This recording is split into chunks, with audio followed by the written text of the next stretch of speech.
Welcome, ladies and gentlemen. Thank you so much for your always great support in this broadcast. I don't take it for granted. Now, the only hope for Kithure Kindiki is to either come out in public and tell Kenyans which way forward based on his political administration. Because even if he was given an holiday, he is supposed right now to be in the office. As the Star newspaper and other social media platforms telling us that Kithure Kindiki have officially resigned. Remember, Farouk Kibet is the man of the day, and Farouk Kibet is being exposed in this government as a total man. Do we recall the total man of the late Daniel Torotich Arap Moi? So Farouk Kibet seems to be the total man after there was a social media trending movement that he slapped the deputy president. But what is the Star newspaper telling us on this gentleman before I display Kindiki's take in politics which is being exposed? The Star newspaper say Farouk Kibet, the total man in Ruto presidency.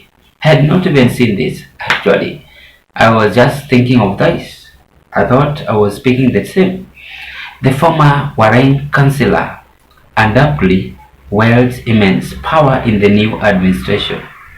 He was Warren councillor MCA. Farouk Kibet is the total man in Ruto's presidency. If you want to see Ruto, you must pass through Farouk Kibet. This is going to be our next analysis. But for now, let's rush to Kithure Kindiki. Kenyan report. The deputy president casts rocking Ruto Kindiki government. Question is being asked. Concerns are growing online over the continued absence of Deputy President Kithure Kindiki in key state function, the latest being the New Year Eve dinner hosted by President William Ruto at the Kisii Lounge State. Remember, it started this way to Rigathi Gachagua. Rigathi started by boycotting William Ruto's meeting with the same people in Mount Kenya. Then at the end, he was impeached and nowhere to be seen. So I think this spirit is haunting William Ruto. He is a man who cannot settle with this deputy. But even before I carry on, wondering why Kindiki is now absenting himself, not to appear public or not to attend any government function, I want to give William Ruto this advice. This world is small, and let us not have this spirit or mentality greedy for power. We must learn to share. Even if Kindiki have done this mistake, maybe you've seen him doing a mistake, learn to forgive and forget.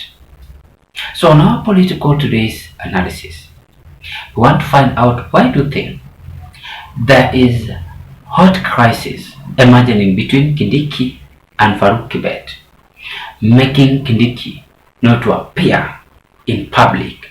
Now he's counting some months, some weeks, some days, whichever 5 or 4 days or 1 week. How can our deputy president absent at the government function in Kisii State Lodge, the crossover, the dinner? He was invited, I believe so. Even if he was sick, maybe. I took it that way. But why did he absent himself without even writing any letter or anything to show that alikuwa ameshikwa pahali? Juu yeye pia ni prominent leader, maybe anashikana pahali. But the news we are hearing in social media, Kenya, is that Farouk Kibet slapped the deputy president. I was not with them. I've seen even many political analysts have done this. But when you look at a good and clear evidence, you will realize that Kindiki, why he's not appearing in public, number one, He's annoyed on this social media circulation. Number two, Kithure Kindiki is suspecting something in this government. And the only advice I can try also to give this gentleman is to form his own political party, because there is a danger ahead. Maybe it is a contract of 2 years. We are in New Year. He's remaining with some months. Your 2 years issue. You never know. That is what Kindiki might be planning for. The third point is lack of political transparency in William Ruto's administration, especially Ruto himself. He sometimes trusts most of his friends. Like a total man, I've mentioned his name, Farouk Kibet, and opposite the second in command or any other person. How can you put someone like Farouk Kibet, that if I want to see president, I must pass through Farouk Kibet? That I should not pass even through Kindiki's office, but I must pass through Farouk Kibet. This is what we call political confusion rising up in UDA. The fourth point, William Ruto is finding a political strategy solution, a political strategical solution. Let me use this term for 2027. He is very confident and knew that if you have Raila Odinga or Uhuru Kenyatta, his period end. He can survive without deputy. This is very clear that if William Ruto will make it at 2027, he's going to revenge on what Uhuru did to him. He's going to work as a president, but his deputy is not going to be seen.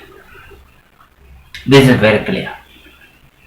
And also I tend to suspect that Kithure Kindiki is a no-nonsense man. Is also ready for war, and is also ready not to be pampered. I suspect that. Remember, we sometimes live our own life. Kama imeumana, kazi huisha, mambo huwa inapatikana, inafanyika mambo mengi kwa hii dunia. Lakini muhimu, lazima tuheshimu Mungu, lazima tuamini Mungu, lazima tupende Mungu.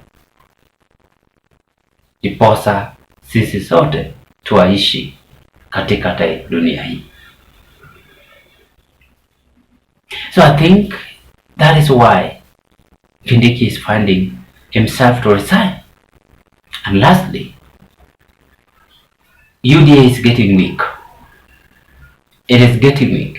The only hope William Ruto is having is to hang on Raila Odinga and Uhuru Kenyatta. But the ground itself is not welcoming William Ruto. Ground itself is not welcoming Kithure Kindiki. And the best option is to give himself a break. Remember, he held a meeting with the governors, and that is the previous video I analyzed. Up to that moment, Kindiki have not been seen. He only wished people Merry Christmas and a happy prosperous New Year. But he never been seen in this new year. Since December, some months, some days, after there was rumors that Farouk Kibet slapped him. Is it true that Farouk Kibet slapped him? How close is that? Why is Farouk Kibet slapping him? That is a prominent leader. He deserves respect. Even if Farouk Kibet is highly tempered, he is not supposed to do so. Because power is not internal. Power is not eternal. Power always come and go. But let us learn, also leaders, to show our colleague respect. How Kimani Chungwa also confronted Natembeya is not making sense. If he knows that Natembeya is the one abducting Kenya, and the government itself is distancing itself on this movement, then he was supposed to call him and tell him, let us stop abduction. But look at what he said. Our leaders speaking that way. Let us stop also just thumping and make this our country to grow. Kenya is a very good country, but our leaders are the one making it. Ladies and gentlemen, what are your observations on the event now happening in the office of the Deputy President? I raise my case and I wish you all the best. My name is Charles. Bye bye, and subscribe if you never subscribe. Like this video or share and give us your opinion. Thank you.